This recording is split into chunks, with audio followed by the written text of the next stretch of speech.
All right, so today we're going to dig into something I think we can all use, a blueprint for a useful life.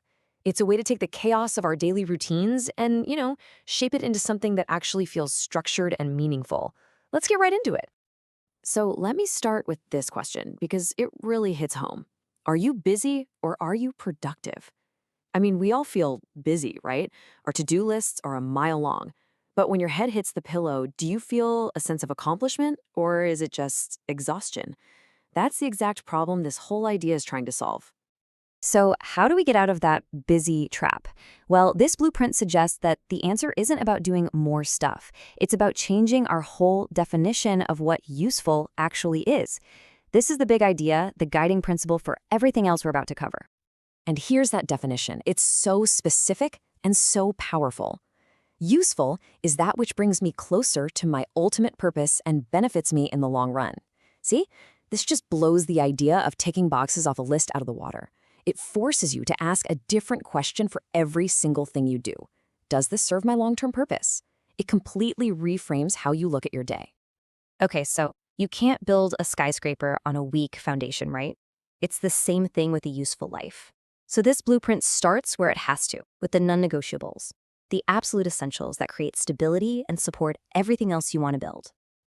And here they are, broken down into 4 essential pillars. You've got your spiritual side, which grounds you, the physical, which is literally your fuel, eating, sleeping, taking care of yourself. Then there's the practical, the stuff that keeps your world from falling apart, like earning a living and keeping things organized. And finally, the social, connecting with family and friends. The main takeaway here is that these aren't just things to fit in when you have time. Nope, they are the bedrock. All right, once that foundation is solid, we can start building upwards. And the next level is all about a really powerful shift in mindset, moving from just being a consumer to becoming an active creator. I mean, just think about it for a second. How much of your day is spent consuming? You're scrolling through social media, watching shows, reading news. It's kind of our default setting. But if all we ever do is take things in without putting anything out, it can leave us feeling kind of empty. So this is the big call to action. The framework says, okay, stop just consuming. It's time to produce. The whole idea is to take all the stuff you learn, all the things you experience, and actually transform it into something new, to add your own value back into the world. And producing can mean so many things. That's what's so great about these examples. You don't have to be a professional artist. It could be as simple as writing articles on a topic you love, starting a little podcast, or even just developing a personal vision for your life or your family. It's all about taking what's inside you and giving it a form in the outside world. Now, building right on top of that idea of creating, we have the next pillar, growing your mind. Because you can't really create or produce in a vacuum, right? A truly useful life is also a life where you are constantly learning, constantly expanding your mind. I absolutely love this visual. It's like a balanced diet, but for your brain. The point isn't to just go super deep on one subject. Instead, you feed your mind from these different food groups.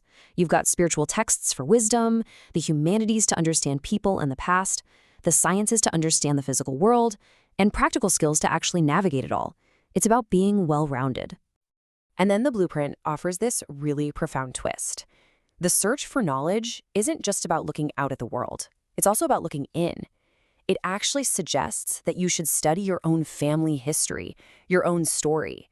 Basically become a researcher of yourself. How cool is that?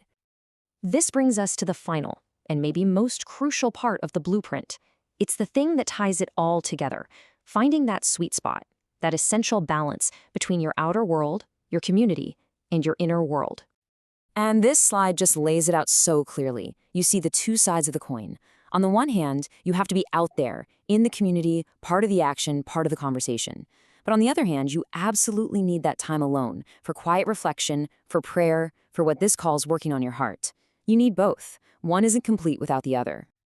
So there you have it. That's the blueprint. A solid foundation, a call to create instead of just consume, a balanced diet of knowledge, and a healthy rhythm between your inner and outer worlds. The framework is all here. But, a blueprint is just a plan on paper. So the only real question left is for you. What are you going to build with it?